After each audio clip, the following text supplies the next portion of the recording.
થોડા સમય પહેલાં એક ઇન્ડેક્સ બહાર પડ્યો હતો અને એમાં એવું જણાવ્યું હતું કે સૌથી વધારે અનફિટ લોકો ઇન્ડિયામાં હોય છે. તો આપણે ઓબેસિટી પણ એમાં લઈ લઈએ.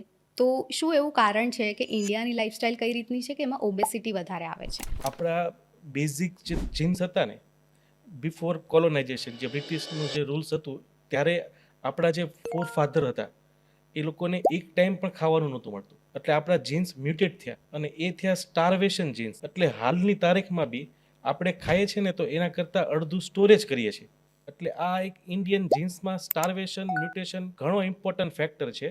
અને એમાં બી આપણે શું કર્યું, વેસ્ટર્નનું ખાવાનું એડપ્ટ કર્યું, વેસ્ટર્ન કલ્ચર એડપ્ટ કર્યું. સોશિયલ મીડિયાથી આપણું માઇન્ડસેટ એટલું ડ્રીવન થયું કે આપણે એક મિનિટ બી વેઇટ નથી થતું, સ્ટ્રેસ લેવલ વધી ગયું. એટલે આ ઇન્ડિયા જે છે ને એટલું ડેડલીસ્ટ કોમ્બિનેશન બની ગયું છે in terms of lifestyle disease. આપણે પોપ્યુલેશનમાં તો નંબર 1 થશું, પણ કેન્સર, હાર્ટ એટેક અને ડાયાબિટીસમાં ઓલરેડી આપણે એટલા આગળ છીએ કે 10 વર્ષ બીજી કન્ટ્રીઓ પાછળ છે. એટલે આપણે આપણા કલ્ચર સાથે જોડાય. હા, તમે વેસ્ટર્નાઇઝ કલ્ચર તમે ડ્રેસમાં, ગેજેટ્સમાં યુઝ કરો, બટ ફૂડ પ્લીઝ આપણું કલ્ચરનું જ યુઝ કરો.